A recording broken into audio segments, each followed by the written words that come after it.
एक जैन साहब रेस्टोरेंट में खाना खाने गए। चूंकि वे जैन है इसलिए उनके प्याज लहसुन का त्याग था, तो उन्होंने एक जैन दाल ऑर्डर करी और साथ में 3 बटर रोटी ऑर्डर करी। जैन दाल मतलब कंदमूल से रहित दाल जिसमें प्याज लहसुन नहीं डाला गया हो, वैसी दाल, और साथ में बटर रोटी ऑर्डर करी। आप लोगों के लिए बड़ी ही सामान्य बात होगी कि इसमें क्या बड़ी बात है। जैन दाल ऑर्डर करी क्योंकि वो जैन है, वो प्याज लहसुन नहीं खाते, और साथ में बटर रोटी ऑर्डर करी, उसमें क्या दिक्कत है। तो यहाँ पर एक बहुत बड़ी भूल है जिसको मैं आज आपके सामने रखने वाला हूँ। पूरी जानकारी के लिए वीडियो के अंत तक बने रहिए। आज हम जानेंगे कि आलू प्याज लहसुन वर्सेस बटर किसमें ज्यादा हिंसा है, किसमें कम हिंसा है। चैनल पर यदि नए हैं तो चैनल को सब्सक्राइब कर दीजिए। एक जैन साहब के घर में शादी का प्रोग्राम होने वाला है।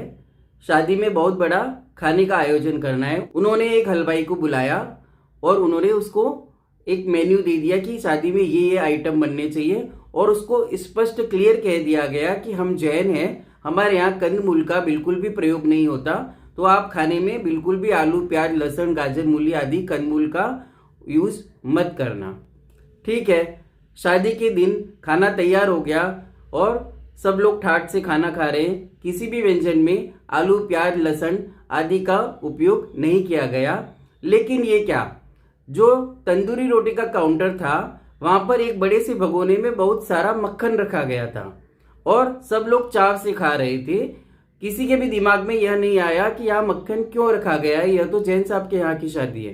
क्योंकि हमारे यहाँ प्रचलन में ही नहीं है कि मक्खन के बारे में हम सोचें, मक्खन के बारे में हम विचार करें। तो आइए जानते हैं कि मक्खन में क्या दोष है और आलू प्याज में क्या दोष है। जैन धर्म का जो मूल है, जो सबसे बेसिक है, मतलब ऐसा कहा गया है कि 3 मकार और 5 उदंबर फल का जिसका त्याग हो वही जैनी कहलाएगा। वही व्यक्ति जैन शास्त्रों के स्वाध्याय करने के लिए एलिजिबल है यदि उसका मध्य मांस मधु और 5 उदंबर फलों का त्याग हो।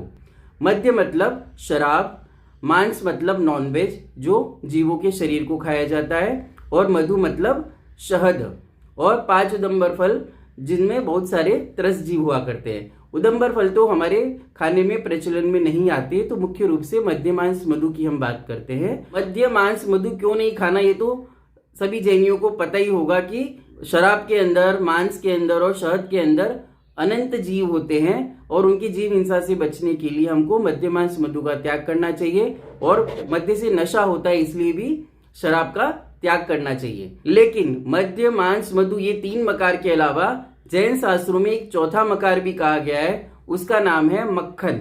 जैन शास्त्रों में मध्य मांस मधु के साथ में मक्खन के त्याग की भी बात कही गई है।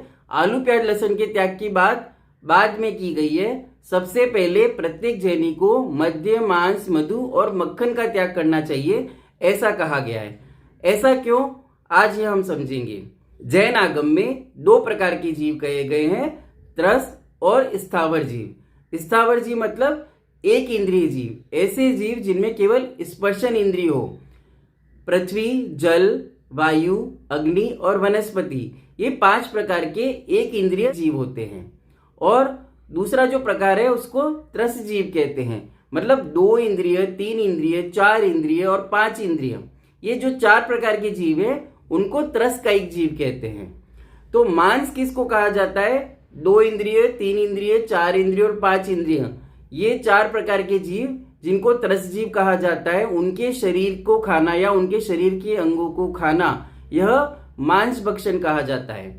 जबकि जो एक इंद्रिय जीव है, जैसे मुख्य रूप से मनुष्य के द्वारा एक इंद्रिय वनस्पति को खाया जाता है, तो वनस्पति एक इंद्रिय जीव है, स्थावर जीव है। तो वनस्पति जो है, जितने भी पेड़ पौधों से प्राप्त होने वाली वस्तुएं हैं, वे एक इंद्रिय जीव है, स्थावर जीव है, और वे मांस नहीं है। एक इंद्रिय जीव को मांस नहीं कहा गया है। मांस किसको कहा गया है, 2 इंद्रिय, 3 इंद्रिय, 4 इंद्रिय और 5 इंद्रिय जीवों के शरीर या उनके अंगों को खाना मांस खाना कहा गया है। एक इंद्रिय जीव के शरीर को खाना मांस खाना नहीं कहा गया है। यद्यपि एक इंद्रिय जीव के शरीर को खाने में भी हिंसा कही गई है, लेकिन ऐसा कहा जाता है कि एक इंद्रिय जीव को खाने की तुलना में 2 इंद्रिय आदि जीवों के शरीर को खाना, इसमें अनंत गुना पाप कहा गया है। एक इंद्रिय जीव जैसे आम है, आम आपने खाया तो आम को खाने की तुलना में मुर्गी के शरीर को खाना, यह मुर्गी के शरीर को खाना आम को खाने की तुलना में एक बहुत बड़ी हिंसा कही गई है, बहुत बड़ा पाप कहा गया है। तो जितना पाप, जितना दोष आम खाने में है, उससे अनंत गुना दोष जो है वह बकरी या मुर्गी को खाने में है, चिकन खाने में है। इसीलिए जितना भी शाकाहारी समाज है वह एक इंद्रिय वनस्पति कायिक जीवों से प्राप्त वस्तुओं का भक्षण करते हैं और दो इंद्रिय आदि जीवों के शरीर को नहीं खाते हैं, क्योंकि वह मांस कहलाता है।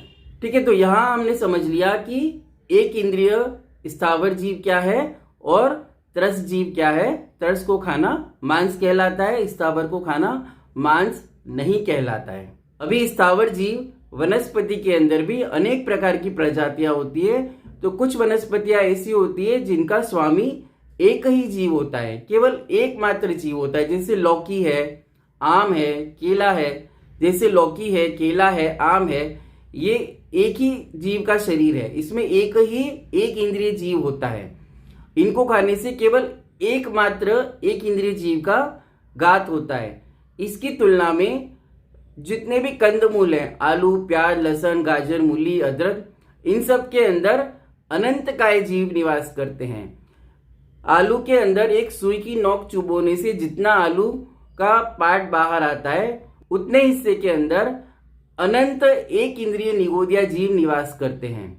तो आलू को खाने से अनंत एक इंद्रिय निगोदिया जीव की हिंसा का दोष लगता है। तो आम को खाने से या लौकी को खाने से या केले को खाने से केवल मात्र एक इंद्रिय जीव की हिंसा का दोष लगता है। उसकी तुलना में आलू, प्याज, लहसुन आदि को खाने से अनंत एक इंद्रिय जीवों की हिंसा का पाप लगता है।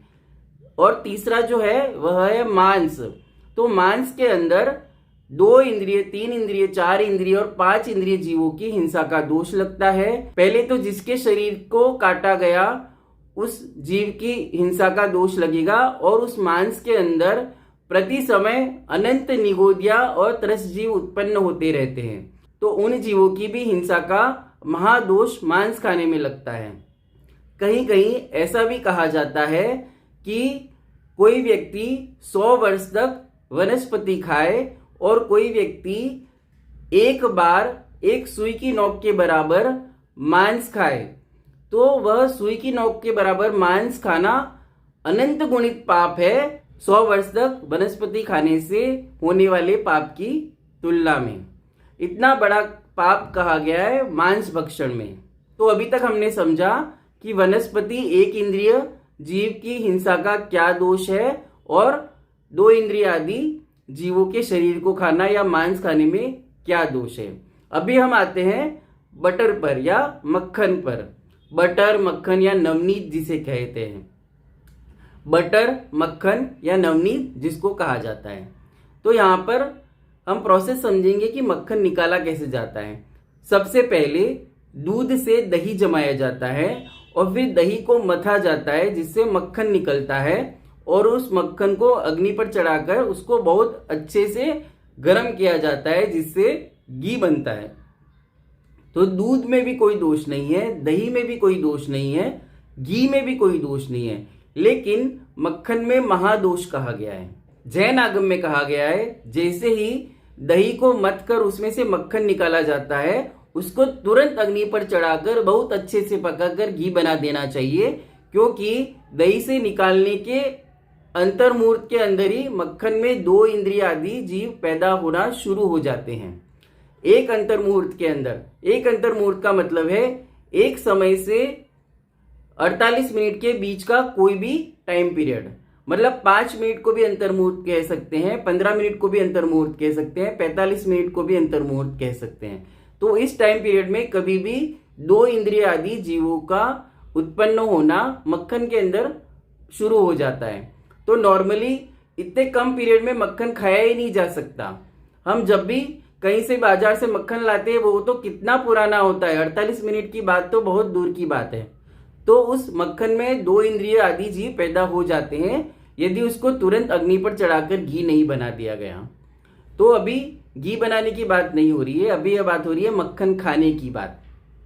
तो जो हम बटर या मक्खन या नवनीत हम रोटी पे लगाते हैं, या कई लोग सुबह सुबह ब्रेकफास्ट में ब्रेड बटर जैम खाते हैं, तो ब्रेड के ऊपर मक्खन स्प्रेड करके खाते हैं। या फिर अनेक सब्जियों में भी बटर डाल के खाया जाता है। बटर पाव भाजी खाई जाती है, पाव को बटर में सेक कर खाया जाता है, बटर रोटी खाई जाती है, या फिर तंदूरी रोटी है, नान है, उसमें भी बटर लगा के खाया जाता है।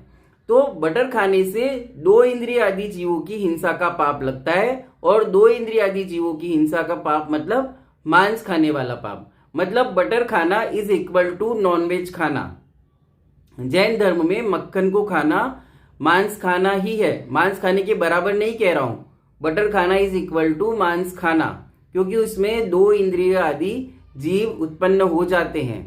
कितने ही दिन पुराना हम अमूल बटर लाकर खाते हैं, उसके अंदर 2 इंद्रिय जीव होते ही हैं, 2 इंद्रिय आदि जीव होते ही हैं। इसलिए बटर खाने में मांस खाने वाला पाप है।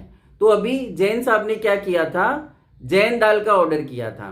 तो जैन दाल में क्या था, बिना प्याज लहसुन की दाल। तो जैन साहब का प्याज लहसुन का त्याग है, यह बहुत अच्छी बात है। यहाँ एक समझने की बात है कि आलू प्याज लहसुन आदि खाने में महाहिंसा है। यहाँ इस वीडियो में बिल्कुल भी यह नहीं कहा जा रहा है कि आलू प्याज लहसुन आदि खाने चाहिए या उनमें कोई पाप नहीं है, लेकिन यहाँ कंपैरिजन किया जा रहा है। यहाँ मैं आपको बता रहा हूँ कि आलू प्याज लहसुन आदि खाने से जितनी हिंसा का पाप लगता है, उससे अनंत गुना हिंसा का पाप आपको मांस खाने से लगता है, मक्खन खाने से लगता है। तो आप जैन हैं, आप इतने दयालु हैं कि आप आलू प्याज लहसुन के अंदर जो 1 इंद्रिय जीव हैं उनकी भी हिंसा नहीं करना चाहते हैं, तो फिर आपको 2 इंद्रिय आदि जीवों की हिंसा के बारे में तो आप सोच भी नहीं सकते। तो आपको इस बात पर फोकस करना चाहिए कि प्याज लहसुन से सहित दाल खाने में जो पाप लगता है, उसकी तुलना में बटर रोटी खाने में अनंत गुना पाप लगता है। तो जैन दाल खाना इट्स ओके, इट्स गुड, बहुत अच्छी बात है, अनुमोदना योग्य बात है, लेकिन उसके साथ बटर रोटी खाना यह विवेकपूर्ण बात नहीं है, यह एक मूर्खतापूर्ण बात है। इसीलिए इस बात का ध्यान रखना चाहिए कि मक्खन खाने से परहेज करना चाहिए, घी की रोटी खानी चाहिए, बटर रोटी नहीं खानी चाहिए। अगर घी की व्यवस्था नहीं है तो आप सूखी रोटी खाइए, लेकिन बटर रोटी से परहेज करिए, और किसी भी अन्य वस्तु में बटर का प्रयोग नहीं करना चाहिए। चाहे बटर की जगह आप ऑयल का यूज कर लीजिए, वो ज्यादा अच्छा है, मूंगफली का या सोयाबीन का किसी तेल का उपयोग कर लीजिए, लेकिन बटर का प्रयोग मत कीजिए, और घी का प्रयोग करना एकदम उत्तम है। तो इस प्रकार आगम की जानकारी लेकर आपको हिंसा अहिंसा का विवेक करना चाहिए, किसमें कम हिंसा है, किसमें ज्यादा हिंसा है, इसका आपको पता होना चाहिए। और यदि आप छोटी हिंसा के त्याग कर रहे हैं तो बड़ी हिंसा का त्याग आपको उसके पहले करना चाहिए, क्योंकि बड़ी हिंसा का त्याग हमेशा पहले किया जाता है और इसके बाद धीरे धीरे छोटी हिंसाओं का त्याग किया जाता है। तो इसीलिए आज से ही बटर का, मक्खन का, नवनीत का आजीवन आपको त्याग कर देना चाहिए।